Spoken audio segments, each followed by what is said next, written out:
Okay, so this lesson is all about feed digestibility. So digestibility refers to the nutrients that are absorbed by the body. So overall, farmers usually give animals feed, extra feed, supplements, so on.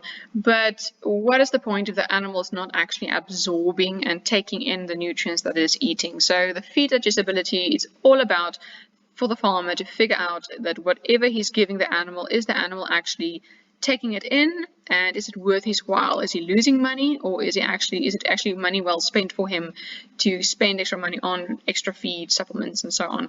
And is the animal actually getting enough nutrients in? So just at the top there is basically that definition. So digestibility is the portion of feed that have been absorbed physically by the animal's body, specifically for either growth or maintenance. And I just want to mention that there is a difference between growth and maintenance. So growth usually has to do with like your young animals. They're still growing, still building muscle, they're gaining height. Whereas for maintenance, this is just, it keeps the animal alive. So usually when a farmer gives feed to an animal for growth purposes, he has to give over and above what the animal actually needs. So he has to give extra that while it's still growing won't necessarily become fat in the animal, but it will actually help it build muscle and grow and become taller. Whereas with maintenance, it's basically just giving enough that the animal needs to stay alive basically from day to day. So these are usually for your adult animals. They're not really growing anymore. You don't want to give them too much, otherwise they become fat. So you just want to give enough to keep them in their current condition and keep them alive. Okay, so then there are a couple of factors that affect your digestibility. The first thing is like your feed composition. So is there fiber in the feed? Is it just plain protein, carbs? What are you giving them? Secondly, which affects how good they absorb the feed, is the preparation of it. Was it just felt you allowed the animal to eat, which has a lot of fiber and cellulose and tough materials, or was it actually prepared by soaking the feed in water, or did you boil it, or did you do something to it? Thirdly, the type of animal. Some animals absorb feed just better than other types of animals. Then also the quantity of the feed. Did you give it enough? Did you give it too little, too much, that type of thing? Then the age of the plant when eaten. So usually your young plants, especially when they're still soft and tender, they digest much, much quicker and easier than your tough, cellulose, thick plants. So it depends on the age of the plant usually. And lastly, for farmers, how can they actually process the food they give the animals to improve the digestibility of the feed? A couple of things. You can grind the feed. Think of corn, usually is ground to make it a little bit more fine. You can boil feed, you can pellet it, so in little pellets to make it, especially for chickens, they love picking up the pellets, and then roasting it.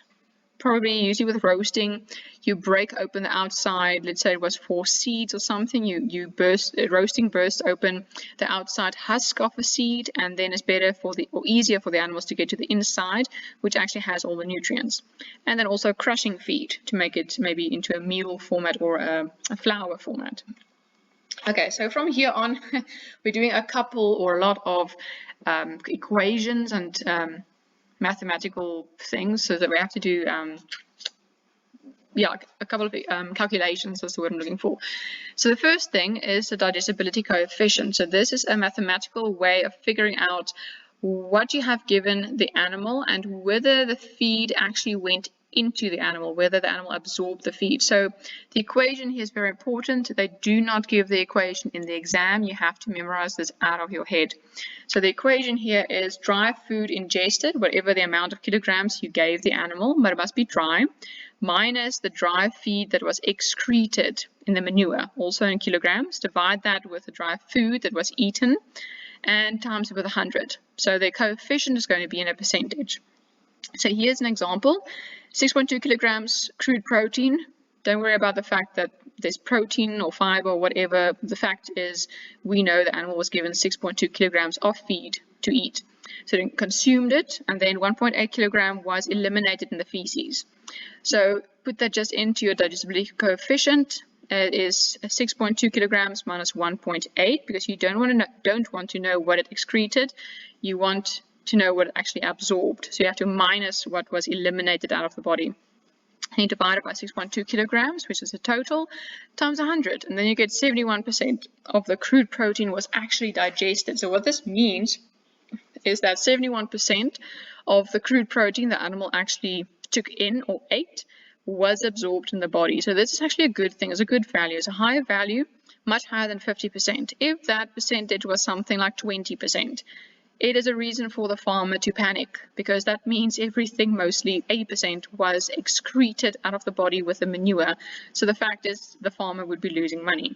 But the fact that it's 71% that was absorbed is a good thing. So the animal actually gained some feed and nutrients. Hopefully it's still growing, or it can be used for maintenance. So here's just an activity. I would recommend at this point, if you want to do on your own, pause the video because the next slide will give you the answer. Okay, so in this case, a cow consumes 12 kilograms of hay, but there's a moisture content. And in the equation at the bottom here, it says it wants dry food ingested and dry food excreted. So you have to figure out if 9% is the wet feed, obviously what's going to be the dry feed. Okay, then they also give the cow excretes 5 kilograms, but that is wet manure, and 60% of it is wet. How much of it will be dry? Okay, then you have to calculate the coefficient. So here's your answer. Firstly, okay, this is the long way. You could have, instead of saying 12 times 9%, you could have said 12 times 91%, because 100% minus 9, that gives you basically the dry feed. And then you will already get or come to 10.92 kilograms. So this basically is your dry feed. This was feed that still had moisture in it.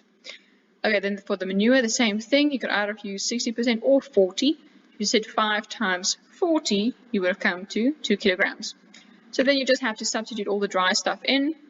So for your coefficient, 10.92 kilograms minus 2 kilograms dry feed, dry waste, divided by the dry feed that was ingested, so the total of the dry, times 100%. And then you get 81.68%. So this is also a very, very high percentage or coefficient, which is good. So 81%, roughly, or 82% was absorbed by the animal, all the nutrients. And just a reminder, please remember the formula. You guys get a mark for the formula for just writing it. So in this case, I didn't have enough space, so I did not write the equation out in words. But you get a mark for that. Usually 2 marks for this, for substituting everything incorrectly, and then 1 or 2 marks for the answer and saying percentage. Okay, so then we look at the biological value. So the biological value itself is the percentage of absorbed nitrogen. So the previous one was just to figure out how much nutrients was absorbed, but now the biological value focuses on the protein itself, or, well, everything that has nitrogen, which is basically your protein.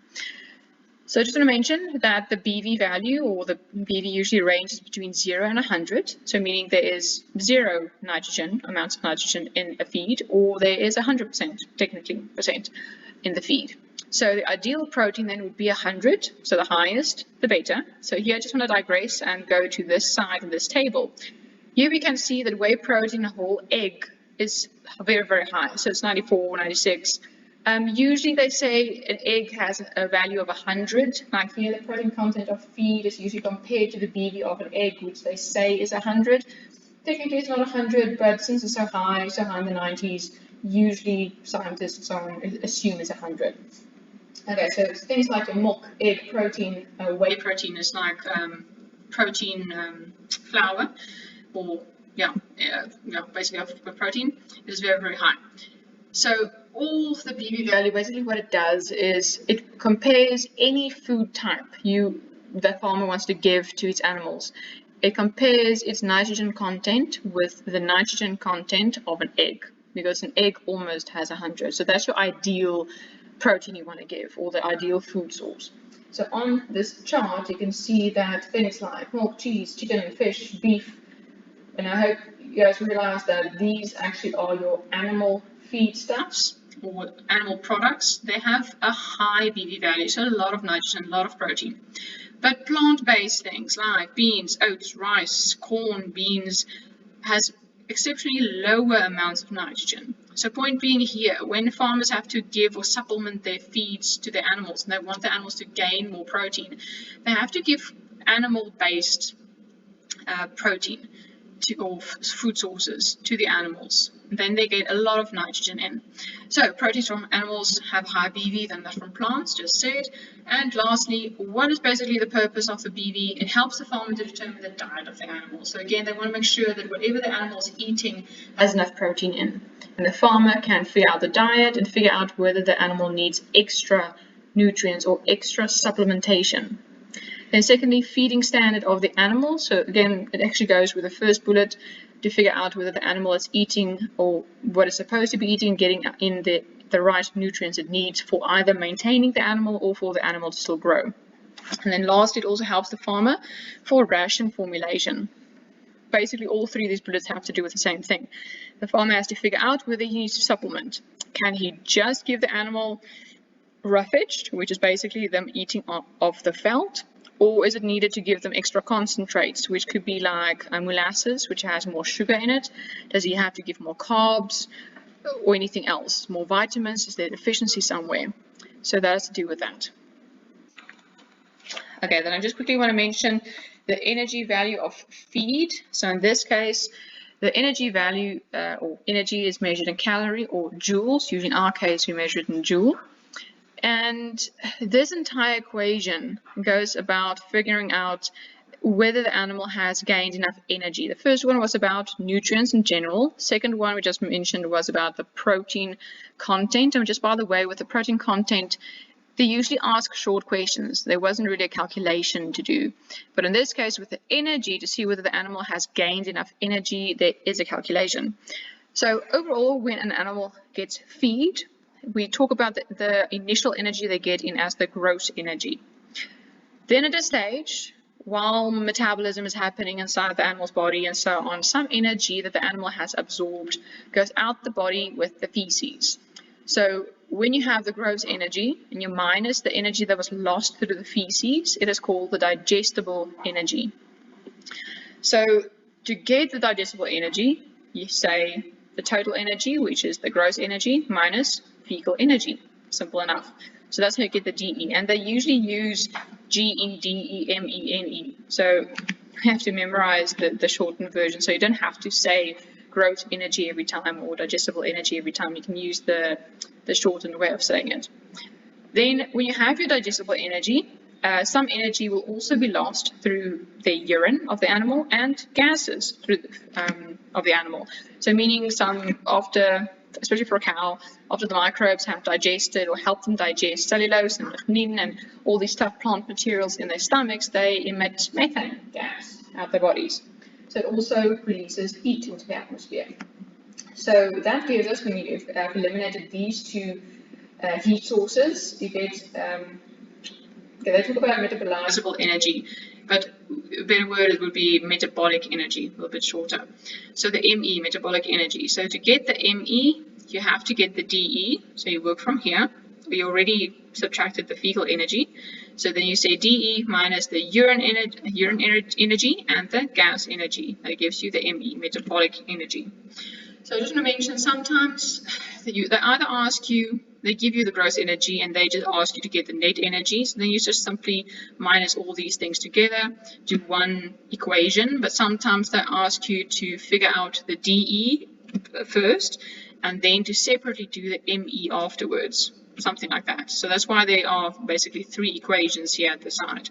Depends on what they ask. So then you have to remember how to do this in sequence.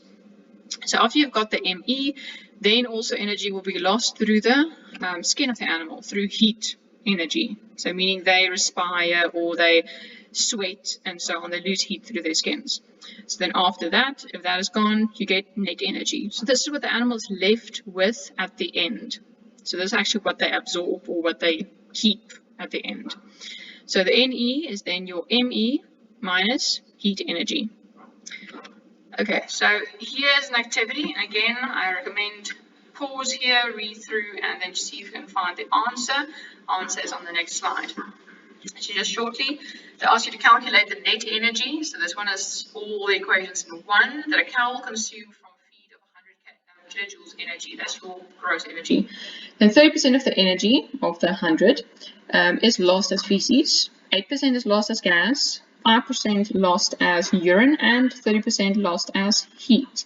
And just a tip, every time you figure out or try to figure out the kilojoules from the percentage, go back to the original amount of gross energy. So if you figure out the 5%, it's going to be 5% of 100, 8% of 100, so on and so forth. Okay, so here's the answer. So basically your net energy is your gross energy. And let me just say the equation at the bottom here then. Net energy minus the gross energy minus feces plus gas plus urine plus heat energy. All those energies together, you minus from the gross energy, and voila, you get the answer. In this case, it's going to be 27 kilojoules. Now, I just want to mention, if you compare this to the 100 kgs, this is horrible. So this animal has lost so much energy just through its feces and through its body heat alone. So this would not be a good answer. Again, anything more than 50%, I want to say, so meaning over 50 kgs, kilojoules, sorry, would be a good thing. So meaning it's about 50. Then also remember to write out the formula. Get a mark for the formula. Even if you make up the formula like this, it's not exactly the formula we saw on the previous slide. Doesn't matter, just as long as you indicate all the energy. So in this case, the net energy, I just included everything. I did not do it in 3 separate calculations or equations. I just put them all in one. That's also fine. Okay, just a last mention. Sorry about this video, it's a little bit long. So the last thing is the nutritive ratio of feeds. In this case, it also looks at the protein content of feeds. So it's a lot like the BD value, but in this case, you can actually do a calculation to figure it out. So they talk about the NR, so that refers to the nutritive ratio. And your equation at the top here is the NR equals 1 to non-nitrogenous nutrients, so the non-proteins, everything that does not have proteins, like your vitamins, minerals, carbohydrates, fats, those things, divided by digestible protein, so all the protein percentage. And we work with percentage, and this, by the way, the answer will also be, well, the answer won't have percent, it'll be a ratio. So this is kind of what we're doing here. So the 1 indicates the amount of protein. So it's going to be, this indicates protein, and whatever we write on this side is going to be the non-protein. So to figure out the non-nitrogenous nutrients, you have to have the total digestible nutrients, called the TDNs. You don't have to write out this entire thing, you can just say TDN. So this refers to the total digestible nutrients, which is everything, even the protein. So that's all nutrients the animal ingests. Then you minus it with all the protein you have. So basically that gives you this, the non-nitrogenous nutrients. Usually they must give you the TDN, all the nutrients the animal has absorbed, but you don't want to include the protein in there because this side will include the protein. You want this side to be all about the non-protein. Okay, so just one example. Here they give us TDN as 80%. Okay, that's it. All your nutrients is 80% nutrients of what the animal absorbed or ingested. The protein is 12% of the feed. So to figure out what was not protein, you have to say 80% minus the 12. So 80% was basically nutrients the animal absorbed. We can assume the rest is maybe fiber and water. 12% was protein. 68% then was non-protein. So fats, carbs, anything else. So then you still have to put this into your equation. So then the NR, nutritive ratio, would be 1, so 1 part protein to 68 over 12 non-nitrogen over your protein equals 1 to 5.67. So in this case, you have 1 part protein and about 6 parts basically non-proteins. So meaning you're giving a lot of other types of nutrients to the animal and not a lot of protein. That's all right. That's basically what your ratio is. So this is basically for a ration. What is the farmer doing? How much protein is he giving compared to everything else? So that's trying to figure out the ration. So what does it mean in this case? For every 1 part protein, 5.67 parts are digestible nutrients, so meaning everything else, fats, carbohydrates, so on. So the NR is, in this case, narrow. So you guys must be able to say whether it's narrow or wide. In this case, it's narrow. Why? Because 5.67 is still less than 6. So if it's less, this area, less than 6, it's narrow. If it's more than 6, it's wide. So in this case, it's narrow and used for production, reproduction, or growth purposes. So basically when it's narrow, it means technically you're giving more protein or a higher amount of protein compared to everything else. So it's still more non-protein you're giving, but in this case, it's, I want to say almost equal. It's not 1-to-1, but think of it that way. It's 5 is closer to 1 than say 6 or 9. 9 is furthest away from 1. So you're giving a high amount of protein. That's the main idea. If it's 1-to-6 or 1-to-10, you're not giving a lot of protein because that 10 indicates everything else. So then it's wide, meaning it's further away from the protein type thing. Okay, again, here's a nice activity. Pause again because the answer is on the next slide. A feed has a TDN value of 75%, so that's all the nutrients, 75%. The protein content is 10%. Calculate the nutritive ratio of the feed, and here's your formula again at the bottom. And here's your answer. So you say percent, you first have to figure out what is the non-nitrogen nutrients, so TDN minus DP, 75 minus 10, which is 65%. Then you can put that into your equation again. So that equals 1 to the 65 then is what is non-protein. 10% is what was the protein, and it gives you 1 to 6.5. Again, no unit used. And in this case, the NR is bigger than 1.6, and that's called a wide NR. 6.5 is higher than 6. As this feed is good for general maintenance purposes. So it's just for maintaining the animal. If it's very, very narrow, it's there for helping the animal grow because you're giving more protein. If it's wide, then you're giving the animal less protein and just keeping the animal alive. So it's for maintenance purposes. So it's a low amount of protein. Okay, and that's it for this lesson.